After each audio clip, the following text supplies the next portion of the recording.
Hello, everyone. Good to be with you today. If I'm tracking right, this is 310.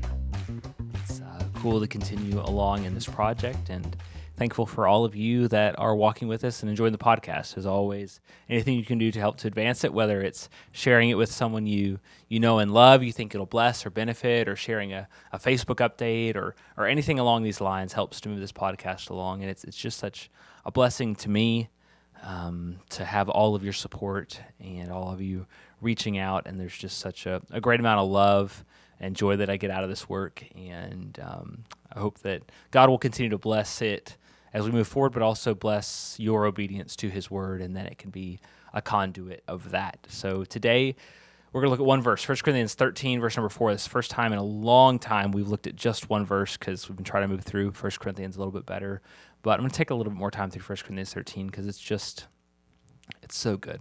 It's so good. 1 Corinthians 13, verse 4, love is patient, love is kind. It is not jealous. Love does not brag. It is not arrogant. Today, we get to just sit and ponder, ruminate, meditate, and just think and let our minds wander, W-A-N-D-E-R, and wander, W-O-N-D-E-R, concerning perhaps one of the most incredible topics in the Bible, and perhaps in all of human experience, and that's love.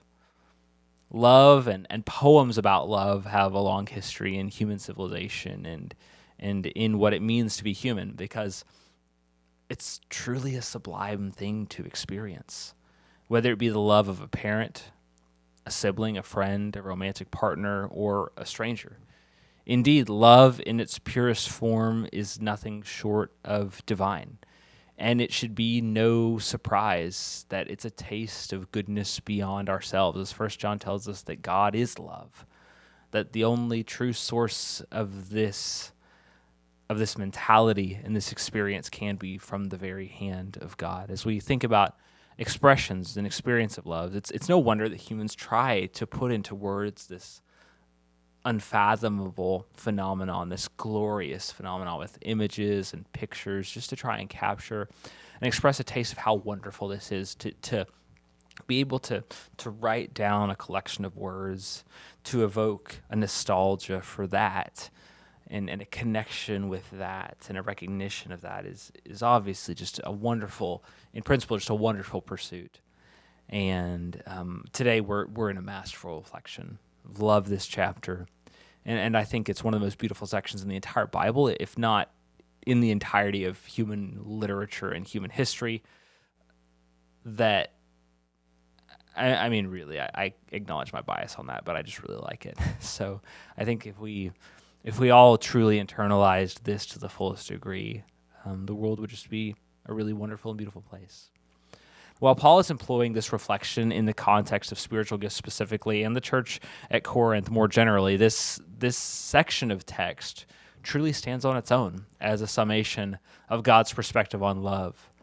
As Paul is establishing this, we'll work to apply this definition in other settings, but for the next 3 weeks, we want to just take a careful and leisurely look at the glory of what God is calling into us as an expression of his character. Today's big idea is that love is peaceful. Love is peaceful. To understand how love is peaceful, we want to look at number 1, love is patient. Number 2, love is kind. And number 3, love is humble. Love is patient, love is kind, and love is humble. Patient, kind, and humble. For this first point, Paul says it's patient, and that's what the NASB has. The word is long-spirited, more generally long-suffering. I love the New King James, love suffers long. And I just want to pause there for a second and really drink in how backward this is from modern conceptions of love. There's this notion that the first thing you say really sets the tone, and boy, howdy does this ever. Love suffers long. How many of us fundamentally associate love with suffering? When we think about common media like movies and music, love is passionate. Love is butterflies. Love is endorphins. Love is tantalizing. In a romantic sense, it's exciting. It's warm. It's comforting. It's so many different things that are desirable. But Paul begins first by noting that love is willing to suffer long. This is the level to which I must go and you must go. But the willingness to suffer along while we may be saying, yeah, just a hard time and a season that's bad, I can do that. And sometimes like the big stuff, we can think of like, yeah, the big stuff is the stuff. I'll be ready for that big stuff. But the best descriptor of if we'll be okay when the big stuff happens that we really have to suffer through is, are we patient in the short term? Whenever just the inconveniences of things. To wait for things to take their natural course and to be faithful in your actions despite the fact that it's not happening according to the speed you might prefer. Some people must be loved through difficult seasons, and there are those who grow weary in those seasons and violate their covenant of love. Moreover, impatience in the day-to-day puts one's schedule, one's sphere of concern, and one priority above the other person's. Hurry up, I'm more important than you. When we're short with someone, there's a sense in which we're saying what I am doing or what I intend to do is more important than you at this moment. And certainly there may be demands on your time that we have to triage that accordingly. But when we have a posture of impatience towards people, we're demonstrating a primacy for our personal interests and not theirs, because we just won't take the time. Second, he says that love is kind, and we'll work through this along with envy, kindness and envy. By kindness, we generally mean free from harshness, meanness, cruelty. In general, when we say someone is kind, we mean they have a soft-spoken gentleness that seeks to inflict no harm. As Paul says in Romans 13, love does no harm to a neighbor. Now, we need to make sure we don't confuse, though, kindness for niceness. If I need emergency surgery to save my life, it's likely that a doctor is going to take a knife and cut me open. In general, someone taking a knife to me is very unkind. It's a very unkind thing to do, but for the surgeon to withhold the knife from me if I was about to die would in fact be unkind.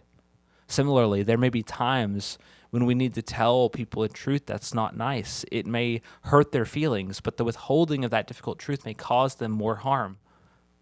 That said, just like the doctor does no more cutting than is necessary, confronting someone with the truth doesn't justify giving full vent to our feelings or doing more harm than is necessary. I'll quickly say this seems like it addresses the Corinthian situation because there is a general contempt for the good of others and seeking their benefit first. And as we think about this idea of enviness along with this point of kindness and jealousy, it's not territorial, love is not. It doesn't try to think about what others have and jockey to ensure that it ends up with the most. We might think about the jealousy of Cain and Abel or Jacob and Esau to see the danger and fallout and the unkindness that they did to each other because of their jealousy. Likewise, this likely addresses the Corinthian situation with the lawsuits of chapter 6 coming out of covetousness and a desire for more, as well as the apparent jockeying for position and campaigning behind one's preferred teacher for influence. The last couple of words here are simple. Love does not brag. It's not arrogant. Love does not boast of its own accomplishments. While there may be times for us to speak openly when we're asked about success, there's a difference between sharing in good faith out of someone's genuine curiosity when someone is asking and looking for instances to share how awesome I am. Perhaps you've seen the sort of people who will look for any opportunity to go on a diatribe about how wonderful they are. Proverbs warns us to let the lips of another praise you and not your own. When we go on and on and on and on and on about ourselves and the things we've done, we're sending the signal that we view ourselves as more important than the other person, and presenting ourselves as superior is certainly outside the scope of what love allows. Moreover, love is not arrogant. Now, this word has come up several times in this letter, and it's often translated in other translations as being puffed up or conceited or inflated. We saw this word in chapter 4 as Paul outlined some of their principal failures as they've lost sight of the gospel. And I love this word puffed up. As we said, kind of inflated. Honestly, I think about a pufferfish. It looks bigger, but it actually just kind of looks ridiculous and out of proportion. And perhaps it may be a threat to a predator that knows not to eat it, but if you just kind of look at it, you just kind of point and laugh. It's spiky, but it's not really, it's more like just ridiculous to look at it from the outside because there's no substance. When we are puffed up, we are making ourselves look better, perhaps in our own mind. We're trying to present that intimidatingness to others. When we do that, we're not presenting ourselves in a way that aligns with reality, with God's perception of the situation. When we live in this way, we're trying to make ourselves more impressive, and in that case, we are not walking in love. So as we think about this first picture of love, we see a mildness. We see a sincerity, a genuine care for others. So we said with this big idea, love should create a disposition of peace in our relationship with other people, that we're patient. That is, we'll go on to talk about later, we're easy to forgive, don't keep a record of wrongs, that sometimes that impatience is necessary because they're annoying us. The kindness is necessary because they're not being kind, that it's a response to someone not being their best selves. But if we will endure and love and respond the way we should, we can continue to move this relationship forward even when they're being a little bit prickly. There's so many behaviors, impatience, harshness, jealousy, bragging, and pride that are so common here. It's even accepted or encouraged in the human condition. But the love that God is calling us to have is completely different. It's one that focuses solely on what will bring about the most good for another person, and genuinely striving to live in peace with them is one of the best ways to do that. Like we mentioned with the harshness, it's not harsh, it's kind. That sometimes we may need to get people's attention.